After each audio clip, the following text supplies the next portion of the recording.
के यहाँ टेरेस पे था सत्संग, तो वहाँ से सेकंड फ्लोर पे या कहीं पर एक रूम में काफी अंकल लोग बैठे हुए थे, 4-5 अंकल बैठे हुए थे, एल्डरली अंकल थे। तो मैंने उनको स्वीट्स जाके दी, तो देने गई थी तो उन्होंने कहा आंटी हमारे को टॉफी प्रसाद मिल चुका है। तो मैं वापस आ रही थी, तो उसमें से एक अंकल ने बोला कि बेटा मीठा किसको नहीं पसंद होता है, दोबारा दे दोगे, गुरु जी की ब्लेसिंग्स हैं तो ऑलवेज वेलकम। तो मैं दोबारा उनको देने लग गई टॉफी प्रसाद। एंड देखिए मैं पलटी हुई थी कि एक अंकल ने मुझे बोला कि बेटा तुम्हारे दिल की मुराद पूरी होगी, ये एक बुजुर्ग का आशीर्वाद है, गुरु जी के सत्संग में आए हो। एंड हम लोग का जैसे कि इंसानी दिमाग होता है, ह्यूमन माइंड है, तो एक आशीर्वाद मिला किसी बड़े से, बुजुर्ग से, और वो भी सत्संग में।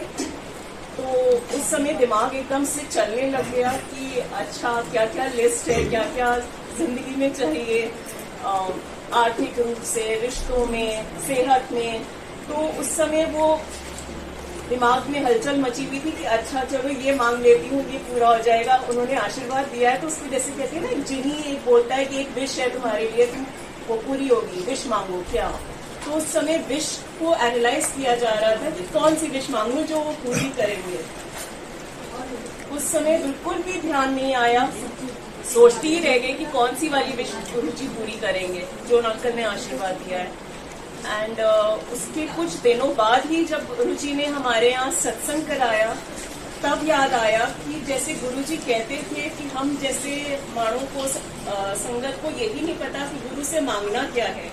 और उससे पहले मैं जितने भी सत्संग में गई थी, 1 जनवरी से पहले वाले सत्संग में, हर जगह मैंने गुरु जी के चरणों में मत्था टेकते समय एक ही अरदास की थी कि गुरु जी हमारे घर आइए, हमारे यहाँ भी सत्संग कराइए। तो जब वो अंकल ने 1 जनवरी को बोला कि बेटा तुम्हारी मुराद पूरी हो, गुरु जी तुम्हारे को ब्लेसिंग्स दें, तब दिमाग ही नहीं काम किया कि गुरु जी आ जाएंगे तो फिर उसके बाद तो सब कुछ वो ही संभाल लेंगे, हाथ वो ही थाम लेंगे हम लोगों का, चाहे वो आर्थिक रूप से हो या फिजिकल कुछ भी चैलेंजेस हो या रिश्तों में हो, तो फिर सोचना किस बात की।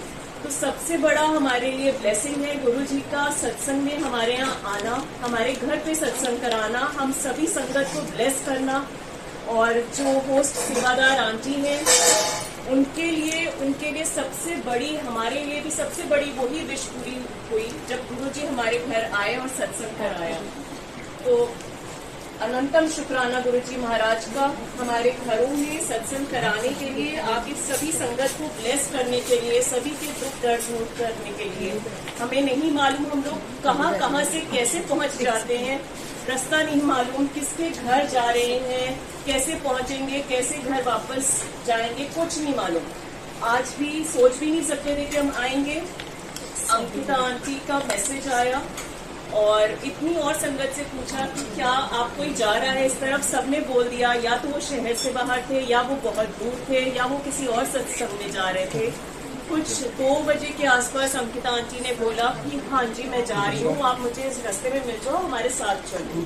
तो ऐसे ही उर्मिला आंटी और मैं यहाँ पर पहुंचे, गुरुजी ने बुलाना था तो रास्ता भी वही बनाएंगे, वही पहुंचाएंगे और वही तय करते हैं कौन सी संगत आएगी सत्संग में, किसको कहाँ कैसे ब्लेस करना है, किसकी कौन सी ब्लेसिंग्स किस सत्संग में मिलनी है, वो सब गुरुजी ही तय करते हैं। तो अनंतम शुक्राना गुरुजी महाराज का हमें यहाँ सत्संग में बुलाने के लिए और ब्लेस करने के लिए, दोनों को एक साथ एक मेट्रो पे बैठाने के लिए।